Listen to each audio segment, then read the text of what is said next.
The wind outside slammed against my cabin walls like a raging beast. Snowflakes swirled in the air, piling high and making the world look like one giant white blanket. I could barely see past my window. Towering fir trees stood outside, swaying under the pressure of the storm. The sky was gray, and the sun was already hidden, even though it was early evening. I lived alone in a small wooden cabin nestled deep in the mountains. Most people would think it was too remote, too isolated. But I liked the quiet and calm. The nearest town was miles away, and I only went there when I needed supplies. On nights like this, when the wind sounded like a wild animal, I felt grateful for the sturdy walls and the fireplace that kept me warm. That night, I had settled into my worn-out armchair. A thick blanket lay across my lap, and my favorite mug of hot chocolate steamed on the side table. The fireplace crackled cheerfully, making the whole room glow in soft orange light. Outside, the wind howled so loudly that it sometimes rattled the windows. Snow kept drifting, covering everything in sight. I tried to read a book, one of those mystery novels that always keep me on the edge of my seat. But the storm kept pulling my attention away. Every time the wind rose, I felt a shiver run down my spine. The branches of old pines tapped against the window like long fingers. Suddenly, I heard a noise that didn't blend in with the wind's roar. It sounded like a faint scratching of the front door. I froze, thinking perhaps it was just a loose shutter or a tree branch. When I didn't hear it again, I turned a page in my book and tried to forget about it. But then, after a few moments, I heard it once more, scratch, scratch, a gentle yet desperate sound. My heart thumped louder. It wasn't normal for anyone or anything to be out there in such a terrible storm. I pushed my book aside and set my mug down. The scratching came again, followed by a low whimper. That small noise, so full of sorrow, made my stomach clench. Living in the wilderness teaches you to pay close attention to unusual sounds.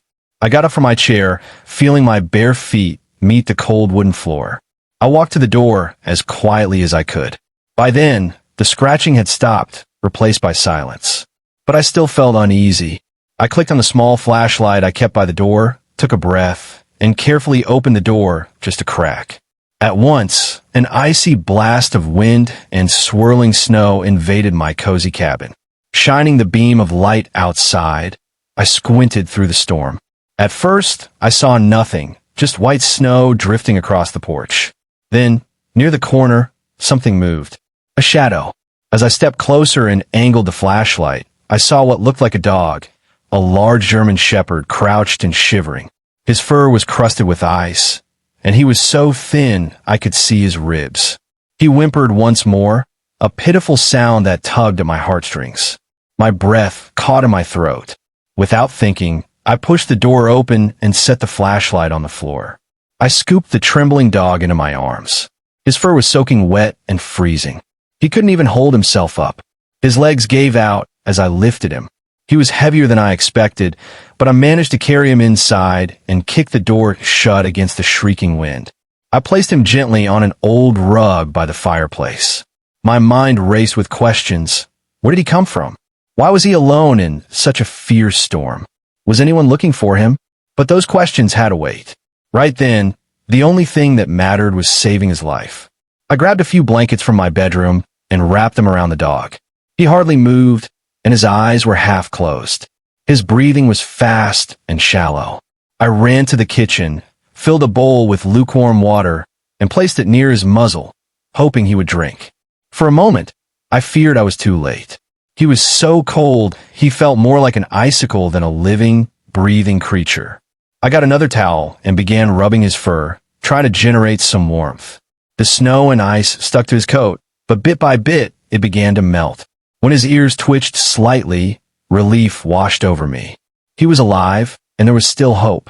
"Come on, buddy," I whispered, my voice shaking. "You can make it." He blinked slowly, as if trying to understand that he was now safe. Outside, the wind didn't let up, and the world remained locked in the storm's angry grip. But inside my small cabin, the fire crackled, and I did everything I could to help the poor dog. I didn't yet know his name or his story. All I knew was that from this moment on, our lives were entwined. Together, we would face whatever came next. The storm raged on through the night. Snow piled high against the windows, and the wind blew so fiercely that it sometimes sounded like thunder. The cabin shuddered, but it held strong. I kept tending to the dog, who still lay on the rug near the fire. His breathing was shallow, and each breath seemed like a struggle. I could see the rise and fall of his chest under the blankets I had wrapped around him. Now that I had a better look, I noticed scars on his legs and patches of missing fur. He looked like he had been wandering alone for a long time, maybe even fighting for survival. I wonder how he had ended up in this storm. I tried offering him some broth, made by mixing warm water with a bit of chicken stock. He managed a few weak laps, and I felt a small spark of hope in my heart. Each sip of broth was a tiny victory. I spent hours by his side, talking in a soft voice so he would know I meant no harm. My hands kept rubbing his fur to help dry him off. I made sure to check his paws for any ice or injury. Sometimes he whimpered if I touched a sensitive spot, but mostly he remained still, as if too exhausted to move. Eventually, the night dragged on, and I felt my eyelids grow heavy. I curled up on the floor next to him, using one of my blankets as a makeshift pillow. I didn't want to leave him alone, even though the couch was only a few feet away. If he needed help, I wanted to be there. While I drifted off, I thought I felt him nudge my hand with his nose. It was faint, but it felt like a small sign of trust. That warmth in my heart grew bigger, battling the cold worry that threatened to choke me. Maybe this dog had chosen my cabin for a reason. Maybe in some strange way, fate had brought him to my door. In my half-asleep state, I heard the wind howling. I also heard a faint whine from the dog, and I reassured him quietly, "You're safe now." Then I faded into a restless sleep, not knowing what morning would bring. When the first light of morning came, it filtered through the cracks in my window shutters, making everything look gray and hazy. The storm had calmed, but the wind still whispered outside, drifting loose snow into tiny piles across the porch. The dog was still asleep on the rug, curled up in the blankets. I sat up, stiff from sleeping on the floor. I quickly checked him, relieved to find his breathing deeper and steadier than before. I got up to stoke the fire, adding more wood so the cabin would stay cozy. The temperature had dropped even more overnight, and I could see frost along the corners of the window panes. My stomach growled, reminding me I had barely eaten. I quickly made some oatmeal and a fresh bowl of broth for the dog.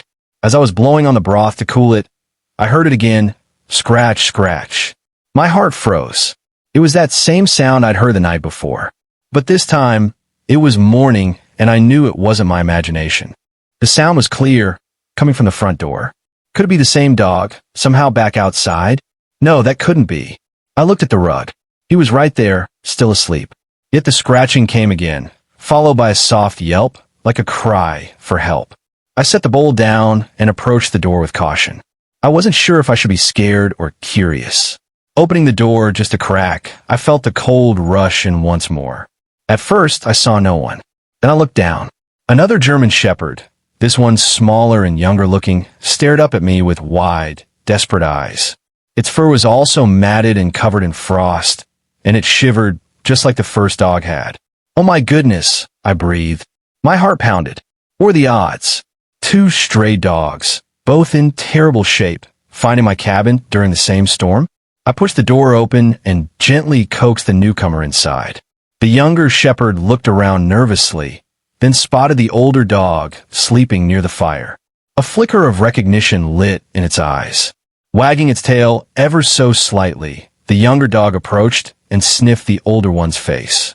The older dog raised his head slowly, giving a weak, hopeful wag of his tail. He sniffed the younger dog's muzzle, and I could tell these two already knew each other. Suddenly, it felt like my cabin was no longer just mine. I was sharing it with new companions, 2 dogs who seemed to share a history. I brought a second bowl of broth to the younger dog, who drank eagerly. I could see its ribs too, and I had a feeling it hadn't eaten in a long while. I added another layer of blankets to the nest by the fire and let the younger dog curl up beside the older one. They pressed together, exchanging warmth and comfort. My mind buzzed with questions. Had someone abandoned them both nearby? Were they part of a family that got lost in the woods? Or did they run away from something terrible? No matter the reason, they were here now, and I knew I had to help them. While they rested, I slipped on my coat, gloves, and boots. I wanted to see if there were any tracks or signs outside. If someone else was out there, they might be hurt or in need of help. Or maybe there was an owner who was frantically searching for these dogs. Carefully, I stepped outside into the deep snow. It was still cold, but at least the wind had died down. The sky was a pale blue, with morning light slowly growing stronger. I looked around my porch and yard, searching for footprints. There were 2 sets of paw prints leading to my door. One larger set, one smaller set. They trailed off into the forest. But my stomach lurched when I noticed a 3rd set of prints, human footprints. They were not as fresh, partly filled by the new snowfall. But they were definitely there, weaving in and out alongside the paw tracks. My mind spun with possibilities. Who had been out there in the storm with these dogs? Why did they leave them behind? I felt a chill, and it wasn't just from the cold wind that nipped at my cheeks. Something was off, and I needed to know the truth. Still, looking at the snowdrifts and the thick forest beyond, I knew I couldn't rush off without a plan. The dogs inside needed care first. Whoever had been here was gone for now. I trudged back to the cabin, shutting the door tightly behind me. The glow of the fire warmed my face, and I saw the 2 shepherds glance up as I entered. The younger one let out a soft bark, as if to ask if everything was okay. "No one's out there," I said quietly. "At least not anymore." The older dog rested his head on his paws, but kept his eyes on me. I felt a strange gratitude in that gaze, like he knew I was trying to help. As I pulled off my gloves, I wondered how my life had changed so suddenly. A day ago, I was alone in my peaceful cabin, enjoying the quiet. Now I had 2 dogs, both of them wounded in ways I did not fully understand. Yet even with all the uncertainty, I felt a strong urge to protect them. In some strange way, they felt like they belonged here. The hours passed slowly. Outside, the world remained cold and still. The leftover clouds drifted across the sky, and now and then, sunlight peeked through, reflecting off the snow in dazzling flashes. Inside, the fire kept the room warm, and I tried to keep the dogs comfortable. The older shepherd, though still weak, seemed a bit stronger than when he first arrived. He could lift his head and occasionally push himself into a sitting position. The younger dog stayed close to him, almost like a pup seeking protection. I noticed a few old scars on the younger dog as well, though not as many as on the older one. Both had probably faced many hardships. I kept cooking simple meals, broth with small pieces of meat, soft-cooked rice, and warm water to drink. They devoured whatever I put in front of them. Their eyes became more alert, and I started to see glimmers of their personalities. The older one was serious and watchful, while the younger one was more curious, sniffing around the cabin and nuzzling my hand for attention. By late afternoon, I decided it was time for a quick check outside to gather more firewood. The storm had dumped a great deal of snow, and though the wind was calmer, the cold was fierce. I stepped out the back door, shovel in hand, and plowed a path to my wood pile. My breath came out in white puffs as I stacked logs into a wheelbarrow. I couldn't shake the feeling of being watched, so I glanced around now and then. The forest stretched in every direction, silent and unwelcoming. Tall pines, heavy with snow, surrounded the clearing where my cabin stood. I saw no movement, no fresh footprints. Yet the memory of those human tracks still haunted me. When I came back inside, the warmth hit me with a welcoming embrace. The dogs blinked lazily at me from the rug, as though they had dozed off. I felt relief at how peaceful they looked. I tended the fire, added some fresh logs, and then sat cross-legged on the floor next to them. "What am I going to call you two?" I asked softly. I guess I can't keep saying, "Hey, buddy," or "Hey, girl," forever. I reached out and gently petted the older shepherd's neck, feeling the rough texture of his fur and the bumps where old scars had healed. He closed his eyes, but didn't pull away. I could sense a quiet strength in him. The younger one nuzzled my arm, clearly eager for attention, and let out a playful huff when I didn't pet fast enough. "Well, we have plenty of time to figure that out," I said, giving the younger dog a scratch behind the ears. "First, we need to get you both better." Their tails wagged slowly. Even though the day had been odd and the future uncertain, I felt a calm settle over me. These dogs had survived a vicious storm, and they had found their way to my front door. Whatever happened next, we were facing it together. Darkness settled over the mountains once more, but this time the wind was calmer.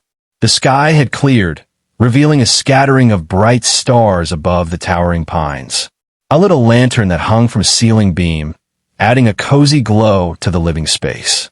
The fire still crackled, though not as fiercely as before. After a simple meal of canned soup for me and more broth for the dogs, I felt the day's tension seep away. The older shepherd stretched his front legs and tried to stand.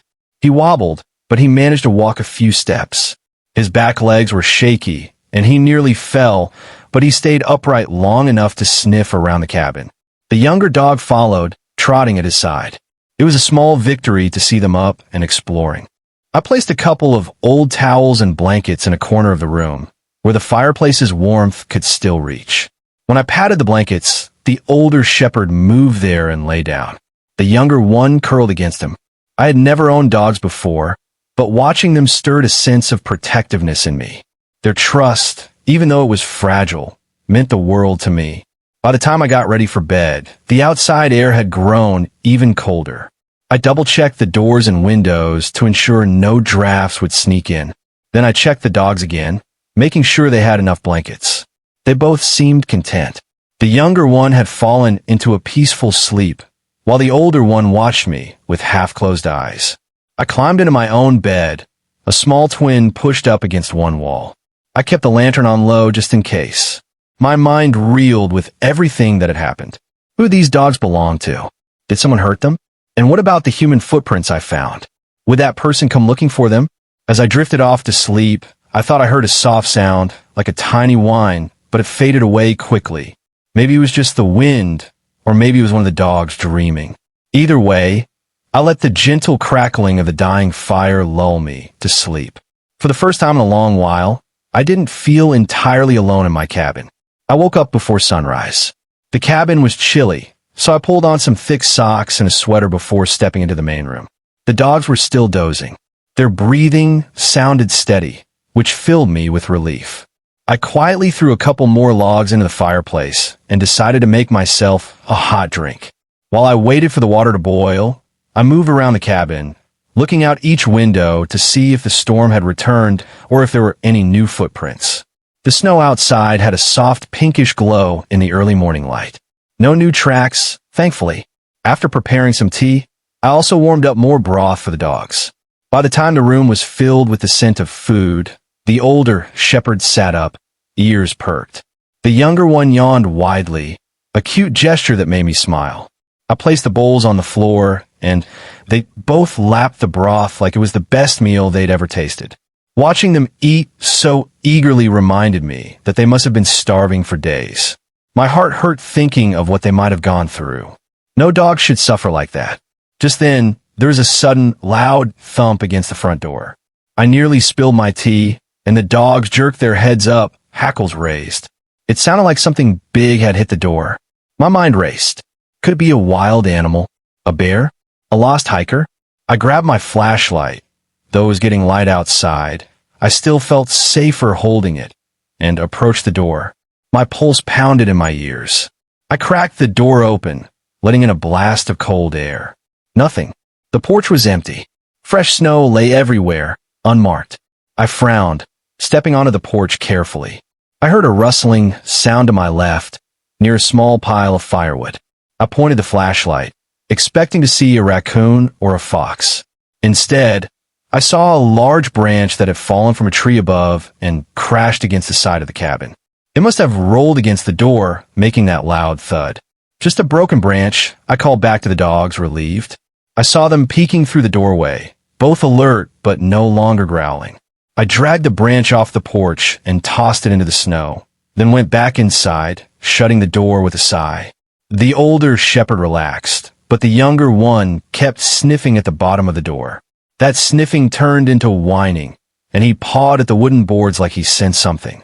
I knelt down and looked out the window, scanning the trees for any sign of movement. But there was nothing. Easy, I said gently, scratching behind his ears. There's no one out there. The younger dog settled, though not entirely convinced. Something about his behavior made me uneasy. Had he heard or smelled something out there that I couldn't detect? These dogs were probably more in tune with the forest than I was. Still, the morning seemed peaceful enough once I shut the door. The sun climbed over the horizon, painting the sky in shades of pink and orange. The thick layer of snow sparkled like a sheet of diamonds. It was a beautiful view, but a lonely one, except I wasn't so alone anymore. I sipped my tea, thinking about what I should do next. Should I drive into town to find a veterinarian? My old truck was parked behind the cabin, and the dirt road leading to the main highway would likely be covered in deep snow. It might be risky, but the dogs needed a proper checkup.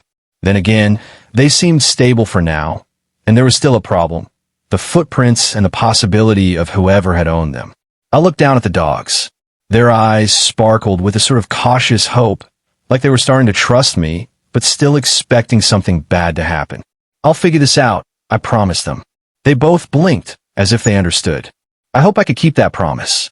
Later that day, after the morning sun melted a thin layer of surface snow, I decided to investigate more thoroughly. The dogs were comfortable by the fire, so I pulled on my heavy coat and trudged out into the yard. I circled the cabin slowly, scanning the ground for those footprints I'd seen the day before. It didn't take long to find them. One pair of human footprints, deeper and larger than mine, led from the woods to somewhere near my front porch. I traced them back, feeling that uneasy sensation in my stomach. They continued toward a cluster of tall, dark pines. Then the trail became jumbled with more dog paw prints. It looked as though whoever was out here had wandered around in circles, or maybe the wind had swirled the snow to make it confusing. I moved deeper into the forest, wincing as the cold air stung my cheeks. The trees were tall and thick, their branches heavy with snow. My boots crunched loudly, each step leaving a deep imprint. Suddenly, the footprints vanished, covered by a fresh layer of snow. It was as if the person had disappeared into thin air. I stopped and listened. The forest was silent except for the occasional distant creak of branches. No birds, no signs of deer. A chill crawled down my spine. I couldn't decide if I felt relieved or disappointed. Part of me wanted to confront this stranger who might have abandoned the dogs to demand answers. Another part of me was terrified of what I might find. I turned back toward my cabin, careful not to get lost in the maze of trees. When I returned, I saw both dogs watching me from the window. Their ears perked up when they recognized me. A warm feeling spread through my chest. No matter what danger or mystery lay out in the woods, these two were counting on me. Once inside, I brushed the snow off my coat and boots. Nothing new. I muttered to the dogs, who tilted their heads. Just more footprints that lead nowhere. The older shepherd let out a small whine. He was still weak, but his eyes looked strong and determined. I wondered what those eyes had seen. Had he watched a cruel person leave them behind? Or had they escaped some terrible place on their own? I spent the rest of the afternoon tending to chores around the cabin. The snowstorm had passed, so I took advantage of the calmer weather to shovel pathways and stack extra firewood. I kept checking on the dogs, offering them water or bits of leftover meat. Each time I looked at them, my resolve hardened. I would not let anyone hurt them again. That evening, as I cooked myself a dinner of rice and beans, I noticed a shift in the older shepherd. He was more alert, following me with his gaze each time I moved around. When I approached, he nudged my hand gently with his snout. It felt like a thank you, or perhaps a request for more food. Either way, it made me smile. These little gestures gave me hope that they would recover. Still, the question of who had left these dogs out here lingered. I knew I had to do something eventually. They couldn't live in my cabin forever, and if there was an owner searching for them, that person might come knocking. But I also couldn't shake the sense that these dogs had been harmed somehow. Their scars, their thin bodies, and the mysterious footprints all pointed to a darker story. Before bed, I made a promise to myself. Tomorrow, I'd try to take them into town to see the local vet. My old truck might have a tough time in the snow, but I'd clear enough of the road to pass. If nothing else, the vet could tell me how best to care for them and might have some idea of whether they were microchipped or reported missing. It was a start. As I blew out the lantern for the night and settled into bed, I felt a mixture of worry and determination. Danger or not, I couldn't just leave things as they were. These dogs deserved answers. And so did I. The next morning was bright and clear, though still bitterly cold. I woke early, fixed the dogs a simple meal, and tossed some extra logs on the fire. Then I put on multiple layers of clothing and stepped outside, bracing myself against the chill. My truck, an old pickup with worn tires and a rusty body, was parked behind the cabin. Snow was piled up around the wheels, and I spent the better part of an hour digging it out. My breath came in sharp gasps, clouding the air. Ice crystals clung to my eyelashes. Still, I pushed forward. I had promised myself that I'd try to get the dogs to town, and I intended to keep that promise. Eventually, the path to the narrow, winding road was clear enough for me to attempt to drive. I tested the engine, relieved when it sputtered to life. It wasn't in the best shape, but it would have to do. Now came the real challenge: how to get both dogs into the truck.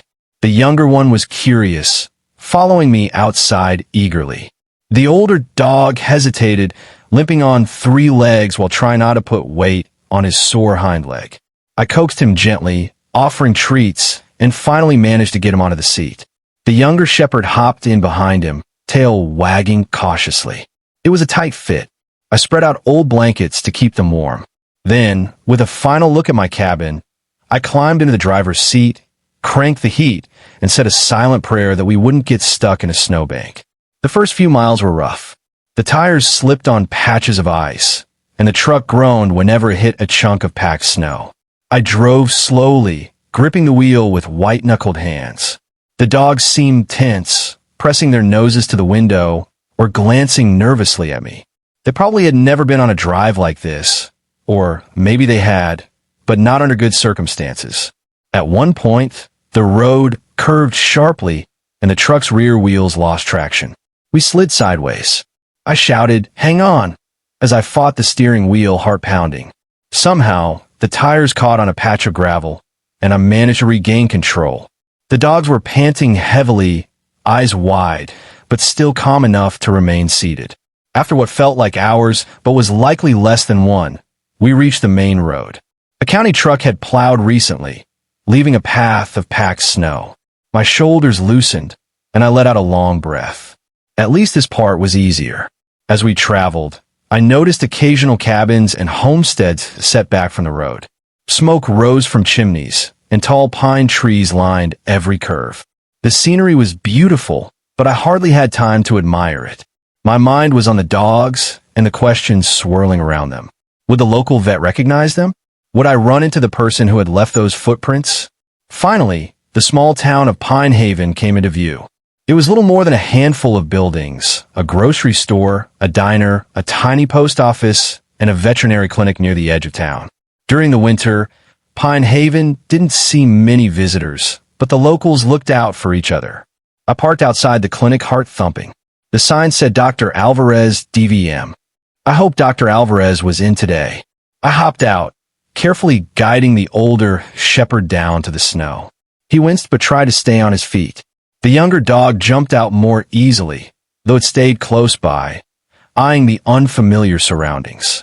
We made our way to the entrance. A bell jingled as I pushed open the door. A warm rush of air, scented with antiseptic and fresh coffee, greeted us. A small waiting room held a couple of chairs and a desk stacked with animal brochures. A woman in scrubs appeared from a back room, eyes widening when she saw me with the 2 dogs. "Oh my goodness," she exclaimed, rushing forward. "Are they hurt?"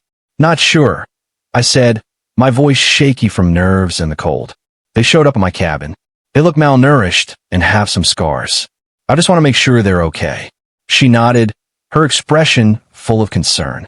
"Dr. Alvarez is in the exam room. Follow me." She led us down a hallway, the dogs sniffing anxiously at the tiles. In the exam room, Dr. Alvarez, a tall woman with a calming presence, greeted us. She wore a gentle smile as she crouched down to greet the dogs. "Hey there, sweeties," she cooed, offering her hand for them to sniff. "What happened to you?" While she examined them, I explained the story, how they showed up during the storm, half frozen and starving, how I found footprints in the snow, and how I suspected someone had abandoned them. Dr. Alvarez listened intently, nodding. She checked the dogs for microchips, scanned them with a handheld device, and frowned when nothing beeped. She gently felt their ribs, checked their gums, and inspected their paws. Both were underweight, but there were no fresh wounds. The scars looked old. They'll need plenty of rest, good food, and possibly some medication, she concluded. Overall, they're lucky you found them when you did. Relief washed over me, though worry still pulsed in the back of my mind. Do you think anyone's looking for them? I asked. She shrugged. I haven't heard of any missing shepherds recently, but I can check with the local shelters. Meanwhile, I suggest you keep them warm and fed. They're clearly bonded to each other, so separating them might cause stress. Of course, I agreed, unable to imagine splitting them up now. They had already been through too much. Dr. Alvarez gave me a list of recommendations, types of food, feeding schedules, and signs to watch for in case their condition worsened. She also gave them each a quick vaccination booster, just to be safe. Before we left, the woman at the front desk printed out some flyers for me, with a photo I took on my phone. She said she'd post them around town, in case someone knew the dog's history. My stomach twisted at the thought of these dogs having an owner who might have hurt them, but I had to follow proper steps. With the vet visit done, I guided the shepherds back into my truck. Dr. Alvarez waved from the doorway. Take care, and call if you have any concerns, she called out. I nodded and started the engine, glancing at the dogs who lay on the blankets in the passenger seat. They looked calmer, as though they sensed they'd been helped. My heart felt heavy with uncertainty. We still had no answers, but at least now I had some support from Dr. Alvarez and her clinic. As I drove away from Pine Haven, the sky started to cloud over again. Another storm might be on its way. Yet, sitting next to these dogs, I felt a flicker of hope. We were in this together, and somehow that was better than facing everything alone. On the way back to the cabin, the wind picked up, making the truck sway slightly on the road. The dogs curled up, probably worn out from the day's events. The younger one laid its head on the older shepherd's back, seeking comfort. I decided to stop by the tiny general store on the edge of town to pick up more supplies. The store was a small, square building with a crooked sign that read Maggie's Market. The parking lot was almost empty except for one other old pickup. I pulled in and turned off the engine. Stay put, I told the dogs gently. I cracked the windows just a bit for fresh air and locked the doors. I doubted they wanted to get out in the cold again anyway. Inside, the market was dimly lit and shelves were lined with essentials, canned goods, cleaning supplies, and some fresh produce. A plump, gray-haired woman greeted me from behind the counter. Morning, Han, she said cheerfully. Braving the weather today? Sure am, I replied, forcing a smile. Just got back from the vet. Then I gathered a few cans of dog food, extra blankets, and some groceries for myself. When I returned to the counter, she scanned my items. You must have found some strays, she commented, nodding at the dog food. I hesitated, not wanting to share too many details. Yeah, a couple of German shepherds showed up at my place during the storm. Her eyes widened with concern. Oh, you poor thing. German shepherds, you say? Haven't heard anyone mention missing dogs lately. Then again, I don't get as much news up here these days. She bagged my items. You be careful, though. Some folks in these parts have been talking about a man who keeps dogs chained up in some old shack. It's probably just rumors, but you never know. A chill ran through me. It sounded too similar to what might have happened to my dogs. Thanks for the warning, I said, trying to keep my voice steady. I'll keep my eyes open. She handed me the bag. You do that, and you let me know if you need anything else, okay? I'm Maggie, by the way. I introduced myself, thanked her, and made my way to the door. As I stepped out, I nearly bumped into a tall, wiry man in a flannel jacket. He smelled of cigarettes, and his eyes flickered with something like recognition when he looked at me. For a split second, my heart pounded. Could he be the man who abandoned the dogs? He didn't say a word, just gave me a curt nod and slipped past me into the store. I glanced back at him, feeling uneasy. He reminded me of the footprints in the snow, big boots, heavy gait. But I had no proof. I was probably just being paranoid. Still, that moment stayed with me as I loaded my supplies into the truck. The dogs perked up when I returned, sniffing the air eagerly. It's okay, I whispered, though I wasn't sure if I believed my own words. We'll be fine. The drive home was quiet, the sky growing darker with thick clouds. By the time I reached my cabin, snow had started falling once again, large flakes drifting down to cover the path I'd shoveled earlier. I parked and turned off the truck. The dogs hopped out, tails tucked against the cold. I quickly carried everything inside, where warmth from a fireplace still lingered. I placed the groceries and supplies on the kitchen table, but my mind was elsewhere. Who was that man at the store? And what was this rumor Maggie mentioned about someone chaining dogs in a shed? I looked at the older shepherd. He stared back, almost as if he could sense my worries. "You two must have quite a story," I murmured. "I wish you could just tell me." They couldn't speak, of course, but I felt in my gut that we were on the brink of uncovering something dark. The question was, will we be ready for it when it arrived? Over the following days, I continued to care for the dogs. Their fur grew glossier with proper food, and their eyes shone brighter each morning. They regained energy and curiosity. The younger one would sniff at every corner of the cabin, wagging its tail whenever I looked its way. The older dog favored rest, lying calmly near the fireplace. Still, when he was awake, he kept an eye on the windows and doors, as if expecting someone or something to appear. Snow continued to fall in spurts, and temperatures dropped to bone-chilling lows at night.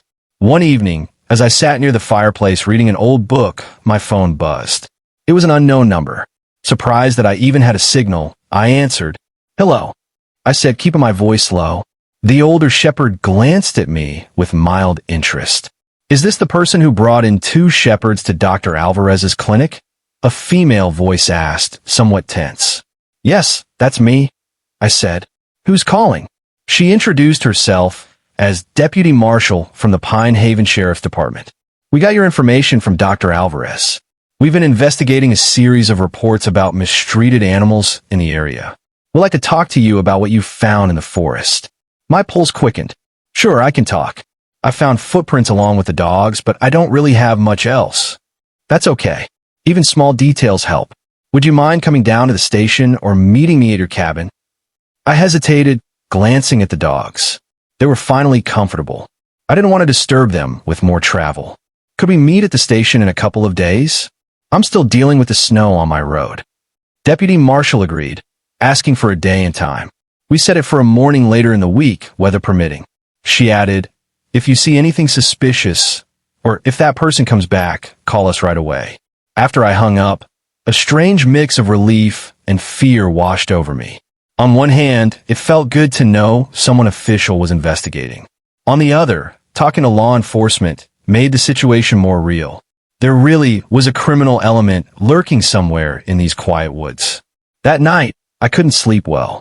I tossed and turned, my mind filled with images of the dogs locked in cages or abandoned in a snowstorm. Was it just one cruel person, or was there a whole group involved? Maggie at the store had mentioned rumors of dog abuse. What if those rumors were true? The dogs seemed to sense my restlessness. The younger one came over and laid his head near my bed, watching me with gentle brown eyes. I reached down and petted his ears, tried to steady my breathing. "We'll get answers," I whispered. "I promise." 2 days later, I woke early to shovel the driveway again. Snow had drifted overnight, but it wasn't as deep as before. The trip to the sheriff's station would be about half an hour, assuming the road stayed clear. The dogs were calm as I loaded them into the truck. They had been out for short walks nearby, but now we had another drive ahead of us. The wind outside slammed against my cabin walls like a raging beast. Snowflakes swirled in the air, piling high and making the world look like one giant white blanket. I could barely see past my window. Towering fir trees stood outside, swaying under the pressure of the storm. The sky was gray, and the sun was already hidden, even though it was early evening. I lived alone in a small wooden cabin nestled deep in the mountains. Most people would think it was too remote, too isolated. But I liked the quiet and calm. The nearest town was miles away, and I only went there when I needed supplies. On nights like this, when the wind sounded like a wild animal, I felt grateful for the sturdy walls and the fireplace that kept me warm. That night, I had settled into my worn-out armchair. A thick blanket lay across my lap, and my favorite mug of hot chocolate steamed on the side table. The fireplace crackled cheerfully, making the whole room glow in soft orange light. Outside, the wind howled so loudly that it sometimes rattled the windows. Snow kept drifting, covering everything in sight. I tried to read a book, one of those mystery novels that always keep me on the edge of my seat. But the storm kept pulling my attention away. Every time the wind rose, I felt a shiver run down my spine. The branches of old pines tapped against the window like long fingers. Suddenly, I heard a noise that didn't blend in with the wind's roar. It sounded like a faint scratching of the front door. I froze, thinking perhaps it was just a loose shutter or a tree branch. When I didn't hear it again, I turned a page in my book and tried to forget about it. But then, after a few moments, I heard it once more, scratch, scratch, a gentle yet desperate sound. My heart thumped louder. It wasn't normal for anyone or anything to be out there in such a terrible storm. I pushed my book aside and set my mug down. The scratching came again, followed by a low whimper. That small noise, so full of sorrow, made my stomach clench. Living in the wilderness teaches you to pay close attention to unusual sounds. I got up from my chair, feeling my bare feet meet the cold wooden floor. I walked to the door as quietly as I could. By then, the scratching had stopped, replaced by silence. But I still felt uneasy. I clicked on the small flashlight I kept by the door, took a breath, and carefully opened the door just a crack. At once, an icy blast of wind and swirling snow invaded my cozy cabin. Shining the beam of light outside, I squinted through the storm. At first, I saw nothing, just white snow drifting across the porch. Then, near the corner, something moved. A shadow. As I stepped closer and angled the flashlight, I saw what looked like a dog, a large German shepherd crouched and shivering. His fur was crusted with ice, and he was so thin I could see his ribs. He whimpered once more, a pitiful sound that tugged at my heartstrings. My breath caught in my throat. Without thinking, I pushed the door open and set the flashlight on the floor. I scooped the trembling dog into my arms. His fur was soaking wet and freezing. He couldn't even hold himself up. His legs gave out as I lifted him. He was heavier than I expected, but I managed to carry him inside and kick the door shut against the shrieking wind. I placed him gently on an old rug by the fireplace. My mind raced with questions. Where did he come from? Why was he alone in such a fierce storm? Was anyone looking for him?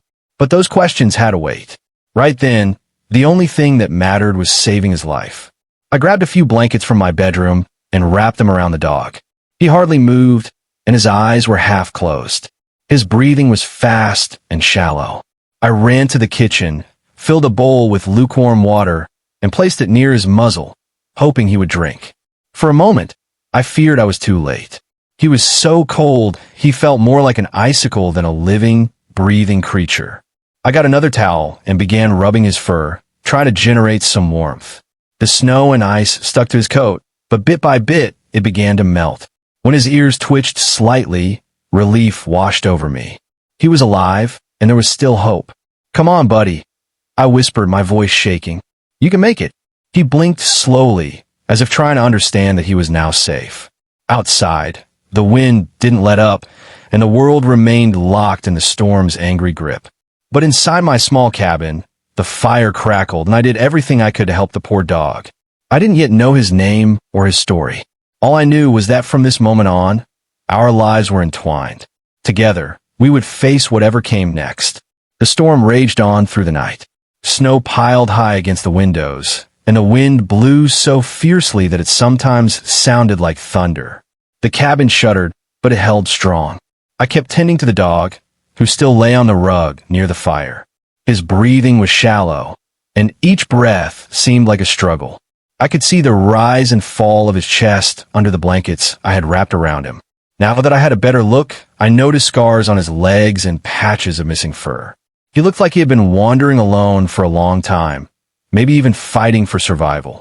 I wonder how he had ended up in this storm. I tried offering him some broth, made by mixing warm water with a bit of chicken stock. He managed a few weak laps, and I felt a small spark of hope in my heart. Each sip of broth was a tiny victory. I spent hours by his side, talking in a soft voice so he would know I meant no harm. My hands kept rubbing his fur to help dry him off. I made sure to check his paws for any ice or injury. Sometimes he whimpered if I touched a sensitive spot, but mostly he remained still, as if too exhausted to move. Eventually, the night dragged on, and I felt my eyelids grow heavy. I curled up on the floor next to him, using one of my blankets as a makeshift pillow. I didn't want to leave him alone, even though the couch was only a few feet away. If he needed help, I wanted to be there. While I drifted off, I thought I felt him nudge my hand with his nose.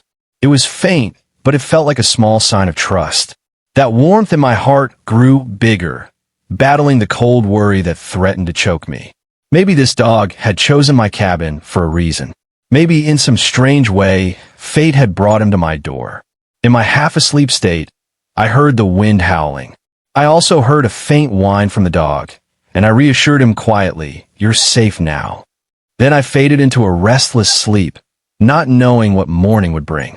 When the first light of morning came, it filtered through the cracks in my window shutters, making everything look gray and hazy.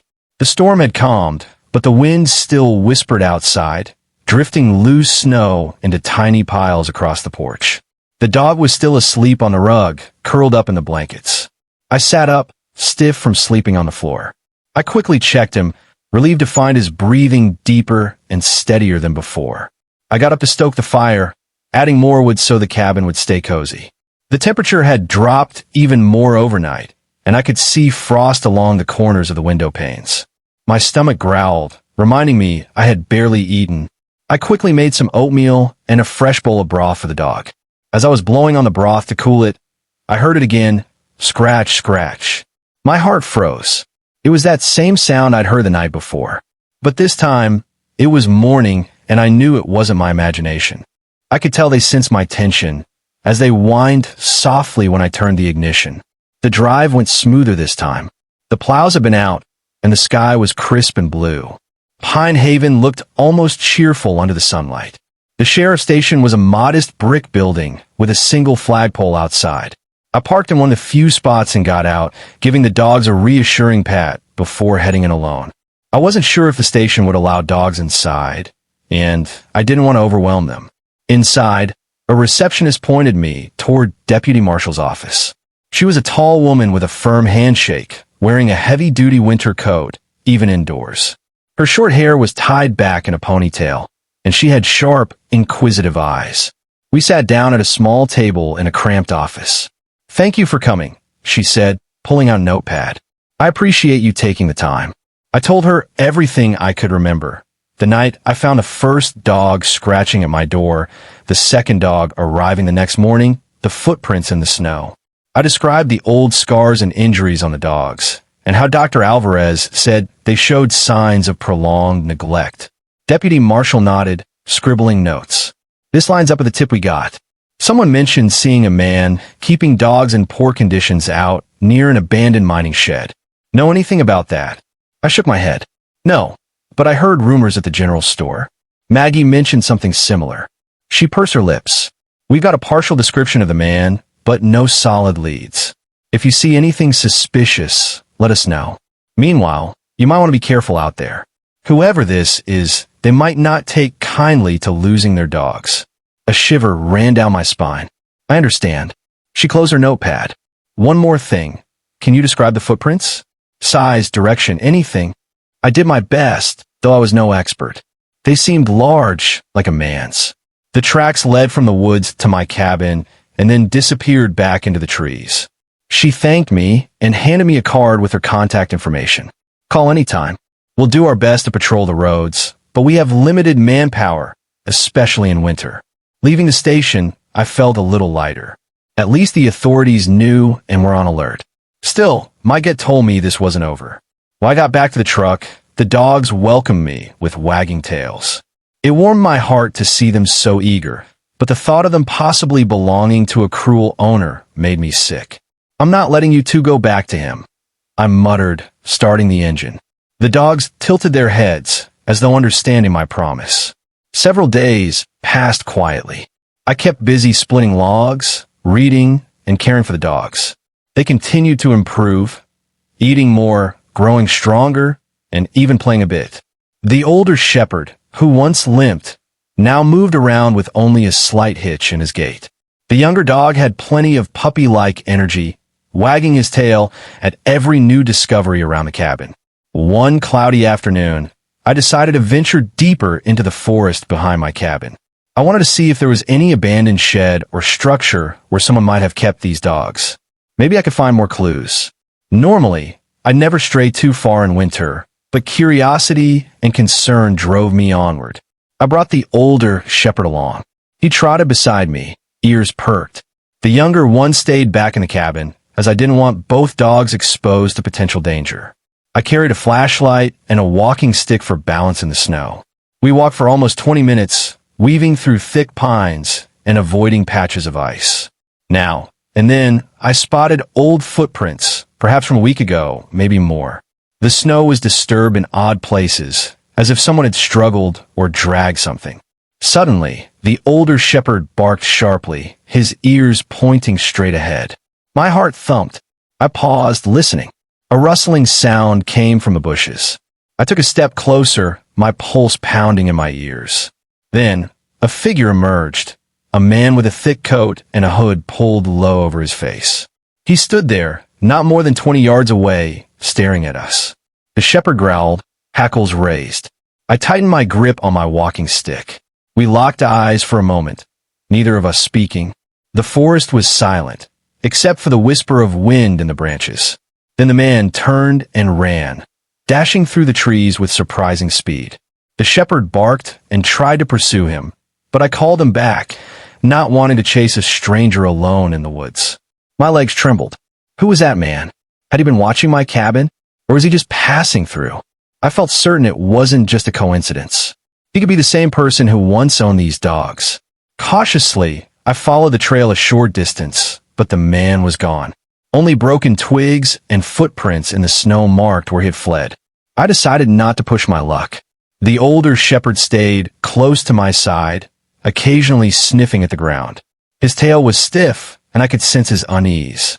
By the time we returned to the cabin, my stomach was in knots. I quickly shut the door, locking it behind me. The younger dog greeted us, oblivious to the tension. I knelt down, patting both dogs and trying to calm my racing heart. I peered out the window at the stretch of forest, now more ominous than ever. Was the man out there, hiding behind a tree, plotting something? My peaceful life in the mountains felt shattered by the weight of this mystery. Yet, as I looked at the dogs, both alive and safe under my roof, I felt a surge of determination. Whatever it took, I would protect them, even if it meant facing the darkness that lurked among these snow-covered pines. Unable to shake my unease, I called Deputy Marshal, telling her I'd seen a suspicious figure in the woods. She promised to send a patrol car to drive by, but warned me they might not do more without evidence of a crime in progress. I hung up feeling both frustrated and relieved that at least I'd shared the encounter. A few days later, I got a surprise visit. A friend of mine, Eric, who lived on the other side of the mountain range, pulled up in his old SUV. Eric and I had met years ago at a hiking club, and we stayed in touch every so often. He was tall, with a friendly smile and a passion for the outdoors. In typical warm weather, he'd go rock climbing or fishing, but in winter, he mostly holed up in his own cabin, much like me. "Hey," he called, trudging through the snow to my front door. "Heard you got some new roommates." I laughed, surprised at how quickly news travels in small towns. "Yeah, a couple of shepherds. Come in, it's freezing." Inside, the dog studied Eric. The younger one ran, right up to sniff him, tail wagging. The older dog was more cautious, standing by my side. Eric squatted down and let them smell his hands. "They look a lot better than when I heard about them," he said gently. "Couldn't have been easy," I replied. "I found them in the middle of that big storm." Eric listened closely as I told him everything. The footprints, the rumor of someone keeping dogs chained up, the man I'd seen in the woods, and how the police were aware but limited in what they could do. "Let me help," Eric offered. "I've got a few days free. We can check around the area, see if we can find that shed or any sign of other dogs." My anxiety lessened. Having someone else around made me feel safer. "That'd be great," I agreed. "I'd feel better if we had a better idea of what's out there." We spent the afternoon mapping out possible locations based on old logging roads and abandoned buildings we knew about. Eric was a good tracker. He had honed that skill from years of hiking and wildlife photography.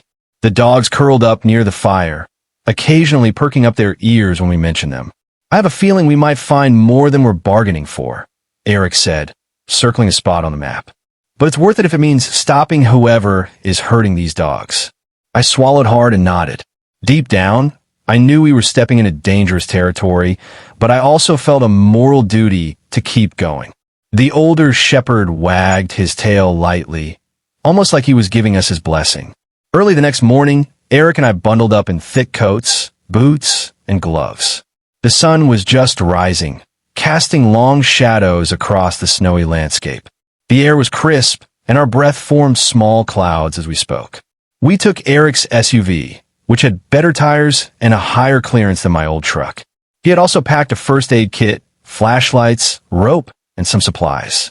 We decided to leave the dogs at my cabin, not wanting them to face potential danger.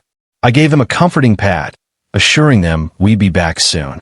Our plan was to drive to a logging trail about 2 miles from my place, then hike along it to see if we could spot any sign of animal activity or abandoned structures. The roads were icy, but Eric handled them like a pro. Once we arrived, we parked near a rusted gate, locked long ago to keep out unauthorized vehicles. The path beyond was blanketed in fresh snow. We set off on foot, each step crunching under our boots. The forest loomed all around, silent and still. We walked for about an hour, scanning the ground for tracks. We found some deer prints, rabbit trails, and the occasional disturbance from a fallen branch. Nothing that looked like recent human footprints. But we didn't give up. Eventually, the path curved downhill and we came to a clearing. Old stumps and overgrown brush hinted at logging from many years ago. At the far edge of this clearing stood a small, weathered shack, its roof sagging under the weight of snow. Eric and I exchanged a look. "Should we check it out?" he whispered. I nodded, my heart pounding. We approached cautiously, noticing fresh footprints around the structure. They circled the shack and led back into the woods. Eric tested the door, which hung crookedly on rusty hinges. It opened with a long, low creak. Inside, the air was stale. Dim light filtered through cracks in the wooden walls. My stomach twisted at what we saw.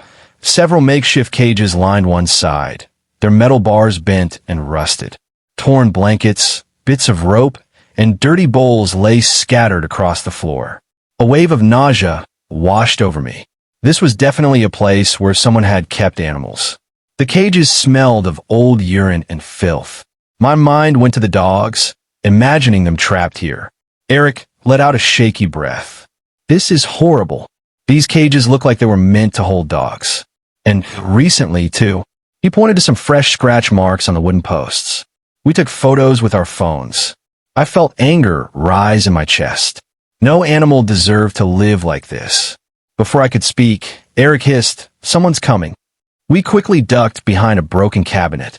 Through a gap in the wall, we saw a figure step inside the shack. A man in a hooded coat, just like the one I'd seen in the woods.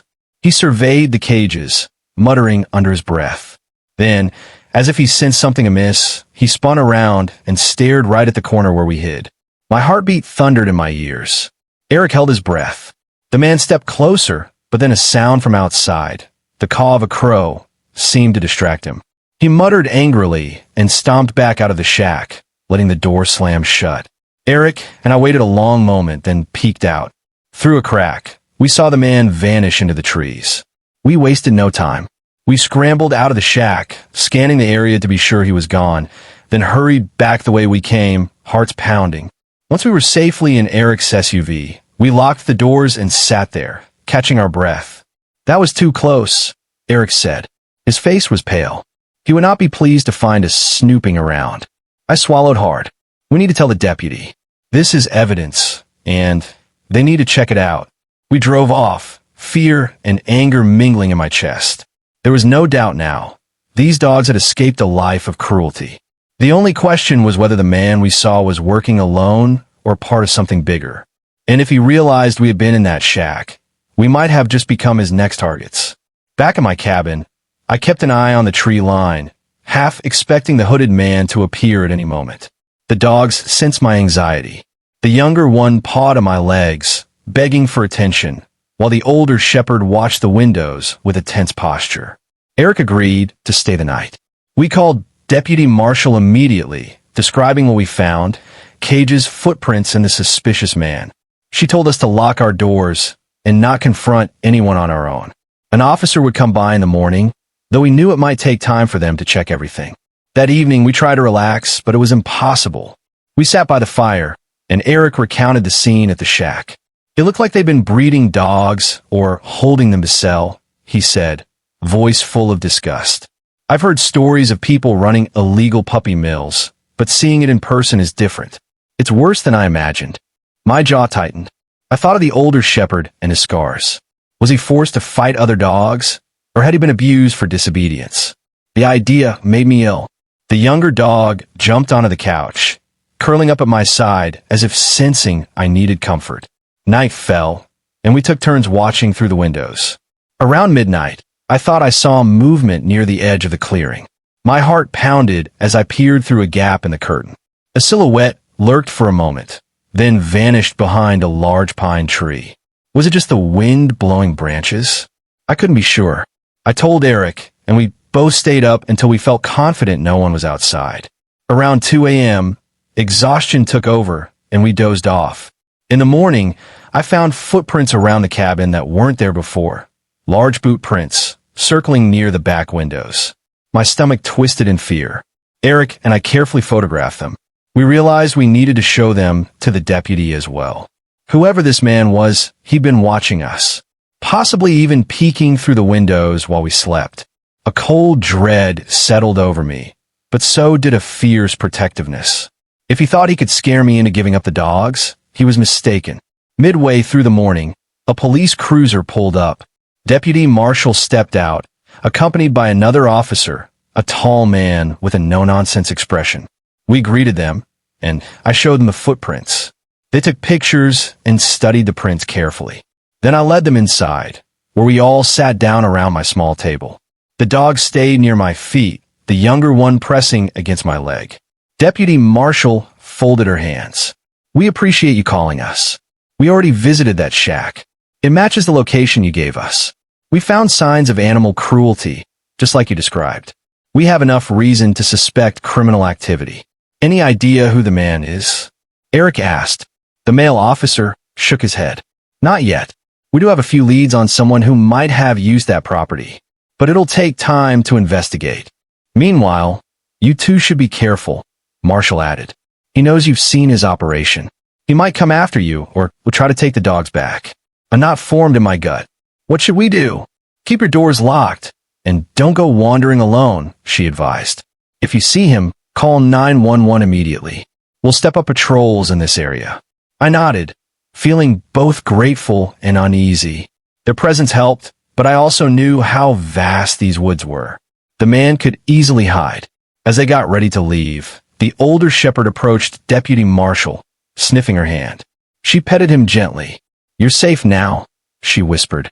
My throat tightened at her kind words. After they left, Eric and I looked at each other, worry etched on our faces. The dogs seemed oblivious, now lying on the floor with their eyes half closed. But I knew the tension wouldn't vanish just because the police had visited. Over the next several days, Eric and I prepared for the worst. We stocked up on food, gathered enough firewood, and made sure every door and window was securely locked each night. I even set up a makeshift alarm system using cans and a thin wire near the front and back entrances. If anyone tried to sneak in, the cans would rattle and alert us. We also made sure the dogs were always by our side when we went outside, though mostly we let them roam a fenced area I quickly rigged up. The older shepherd seemed more protective by the day.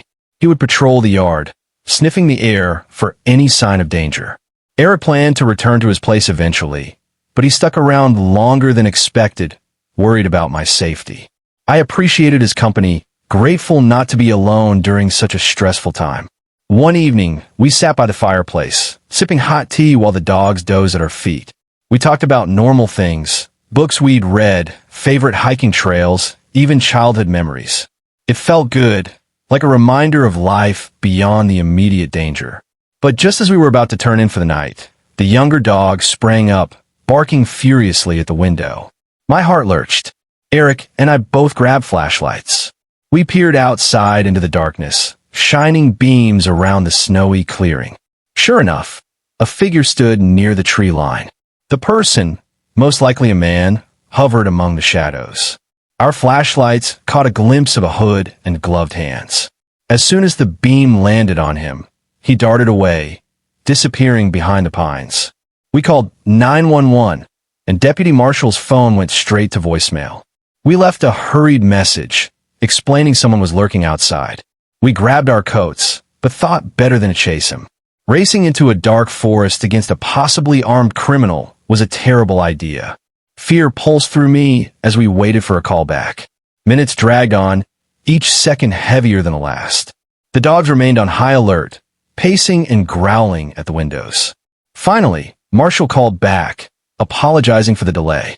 She said an officer would swing by soon, but it might take a while in the snowy conditions. Eric and I stood guard, flashlights in hand, until we saw the cruiser's headlights approaching. By then, the man was long gone. The officer did a brief check around the property, shining a bright spotlight into the woods. No signs of him. He's taunting us, Eric muttered as we finally locked up again. He wants us scared. Well, it's working, I admitted, my nerves frayed. But I refused to let fear drive me out of my own home. These dogs had nowhere else to go, and neither did I. Days passed, and the winter deepened. The mountain roads were often icy, making travel risky. Deputy Marshall and her team did occasional patrols, but the man never showed himself during those times. It was as if he knew their schedule. Meanwhile, the dogs bonded with Eric and me. The older shepherd had grown accustomed to my routine, waking early to stoke the fire, making breakfast, then reading or doing chores. The younger dog still had bursts of playful energy, chewing on old socks or nudging Eric to toss a ball. Then, one snowy afternoon, everything came to a head. Eric had gone back to his own cabin to check on things, leaving me alone with the dogs. The sky was overcast, and the snow fell steadily, adding inches to the already thick blanket outside. I was chopping kindling near the side of the cabin when I heard a rustling in the trees. I paused, heart pounding. A man's voice cut through the quiet. "I know you're out here." My blood turned to ice. Slowly, I set the hatchet down, scanning the forest's edge. The older shepherd was at my side, ears flattened, lips curled in a silent snarl. The younger dog, inside the cabin, started barking frantically. Then I saw him, the hooded man stepping out from behind a pine. A rifle was slung over his shoulder. My heart hammered in my chest. I resisted the urge to run, knowing he could easily chase me or fire the weapon. He sneered, taking a few steps closer. "You have something that belongs to me. 2 dogs. Hand them over." My mouth went dry. "They don't belong to you," I managed to say, my voice unsteady. He lifted the rifle, not aiming it directly, but letting me know it was there. "Yeah, they do. I trained them, and I can do what I want with them." Rage and fear battled inside me. "You abused them. They were nearly dead when they found me." He shrugged, a cruel glint in his eyes. "Worthless mutts. Some dogs just aren't cut out for the job." My hands shook, but I clenched them into fists. The older shepherd growled low, stepping forward as if ready to protect me. The man seemed to notice, shifting the rifle in his hands. I wanted to call 911, but my phone was inside. I prayed Eric might return soon, or that a deputy might be driving by. But I was alone, facing a man with a gun who believed he owned these dogs like property. "Back off," I said, the words trembling on my tongue. "Leave us alone." He smirked. "Or what? You'll sick that half-dead dog on me." He took a step closer, and the shepherd barked, hackles raised. Summoning courage, I edged backward toward the cabin, hoping I could get inside and lock the door. The man spotted my intention. With one swift motion, he raised the rifle to his shoulder. "Don't move. Call the dog off, or I'll shoot." Terror flooded me, but I also felt a surge of adrenaline. "No," I whispered. "I'm not letting you take them." Before I could blink, the older shepherd charged at the man, teeth bared. A gunshot shattered the silence. Snow burst up from the ground as the bullet missed the dog by inches. The shepherd lunged, snapping at the man's arm. He cursed, swinging the rifle, but at the dog.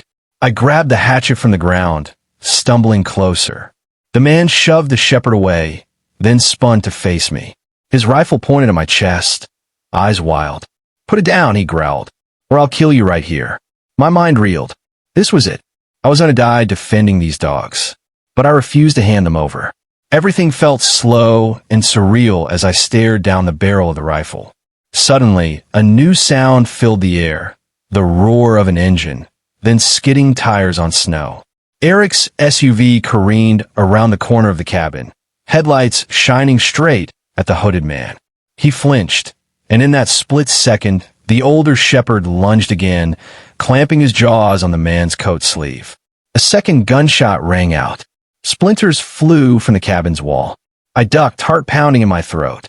Then Eric was there, leaping out of the SUV, shouting, "Drop the gun." The younger dog, freed from the cabin, barked wildly, snapping at the man's heels. Caught off guard, the man tried to swing the rifle again, but this time he was overwhelmed by both dogs. The older shepherd held firm to his arm, growling viciously, while the younger dog bit at his leg. He howled in pain. Eric lunged forward and tackled him, wresting the rifle from his grasp. It clattered to the ground. The man screamed curses, kicking at the dogs, but they darted back, jaws bared. Eric pinned him, breathing hard. I stood there, trembling, clutching the hatchet. My ears rang from the gunshots. In the distance, I heard sirens. Someone must have called the police. Or maybe the shots had been reported. The hooded man glared up at me with pure hatred. "This isn't over," he spat through gritted teeth. "Yes, it is," I managed, voice shaking. Deputy Marshal and 2 other officers arrived within minutes, sliding to a stop in the snowy driveway. They jumped out, guns drawn, but relaxed when they saw Eric had the situation under control. One officer cuffed the hooded man, reading him his rights as he continued spewing threats and insults. Meanwhile, Marshall approached me, her brow creased with concern. "You okay?" she asked, gently placing a hand on my shoulder. My legs felt like jelly, but I nodded. "He almost shot us. The dogs saved me." My voice broke, and I realized tears were streaming down my face. The older shepherd, panting from the fight, nuzzled my side. I knelt to hug him, relief flooding over me. Paramedics arrived shortly after. They checked the man's injuries, dog bites and bruises, and confirmed that none of the bullets had hit Eric, me, or the dogs. It felt like a miracle. While the man was hauled away, Deputy Marshall took statements from Eric and me. She also examined the bullet holes in the cabin wall. "You were lucky," she said grimly. "That could have ended differently." I exhaled shakily. I know. We learned that the hooded man's real name was Andrew Graves, and he had a criminal record for animal cruelty. The shack we found was indeed his hidden operation. He'd been breeding dogs to sell, and if they weren't profitable, he'd dump them or worse. My stomach churned listening to the details. The next few hours blurred as the police gathered evidence. Eric stayed by my side, helping calm the dogs whenever sirens or sudden movements spooked them. The older shepherd seemed anxious, but he never left me for long. The younger dog stuck close to Eric, occasionally licking his hand as if to say thank you. Finally, after the officers departed, the day faded into dusk. The cabin was eerily quiet. I sat on the couch, the dogs at my feet, Eric in the armchair. We were all exhausted. "You realize they're heroes," Eric said softly, nodding at the dogs. I stroked the older shepherd's head, recalling how he'd bravely charged Graves despite being injured and weak in the past. Tears welled up again. "Yes, they truly are." The younger dog wagged his tail, snuggling closer to Eric. We all let out shaky laughs, a release of tension and relief. Graves was in custody, and hopefully, the days of fear were behind us. In the following weeks, life slowly returned to something resembling normal. I repaired the cabin's bullet holes, though they stood as a reminder of how close we'd come to tragedy. The snow kept falling, but the days grew longer, hinting that spring was on its way. Deputy Marshall called to update me on the case. Graves faced multiple charges, including animal cruelty, trespassing, and assault. She thanked me for my bravery and for providing key evidence about his abusive setup. The dogs flourished. The older shepherd's limp almost disappeared, and he spent his days patrolling the yard or napping contentedly by the fire. The younger dog, full of boundless energy, could run for hours in the snow and still have energy to chase a tennis ball around the cabin. One morning, I was outside splitting wood when I felt a soft muzzle against my side. The older shepherd nudged me gently, looking up with those wise brown eyes. In that moment, I knew I had to give him a name that honored his courage. Hero, I whispered. He wagged his tail in response, as if he understood. The younger dog, prancing around with a stick, seemed equally brave and devoted, but also playful. Scout, I decided, because he was always exploring. When I called out, Scout, Hero, they raced to my side, tails wagging. Their new names felt right. Eric helped me build a small doghouse outside, though they often slept inside with me. We also constructed a better fence so they could roam safely. Sometimes I'd catch Hero staring toward the forest, a lingering caution in his stance. But I'd call his name, and he'd turn back, bounding across the yard as if to say he was done with that old life. One afternoon, Dr. Alvarez visited to see how the dogs were doing. She was thrilled by their progress, patting them and giving them treats. You've done a wonderful job, she told me, smiling. They're lucky to have you. I shook my head, looking at Hero and Scout. I think I'm a lucky one, I said. After all, they had saved me just as much as I had saved them. With graves behind bars, peace settled over the mountains once again. Nights were quiet, broken only by the distant cry of an owl or the crackle of ice in the trees. Sometimes I remembered the terror of that standoff, the gunshots echoing through the snow. But then I'd see the dogs curled up at my feet, safe and content, and I'd remember that good had triumphed. As the weeks turned into months, Hero and Scout truly became part of my life. They greeted me each morning with wagging tails, accompanied me on walks through the forest, and napped beside me by the fireplace. They reminded me every day of how love and loyalty could conquer cruelty and fear. Sometimes folks in town would ask about them, and I'd recount the story, the storm, the footprints, the shack, the rescue. Their eyes would widen, and they'd often say something like, "Those dogs are heroes." I would smile and nod. Yes, they were. In the end, the cabin in the mountains was no longer just a place of solitude. It had become a place of healing and hope. Hero and Scout had found a home, and so had I, in their companionship, in the quiet strength we shared. Our little family stood as proof that even in the harshest storms, warmth and kindness can break through, and that sometimes the most unexpected guest can fill your life with a new purpose, lighting the way through the darkest nights.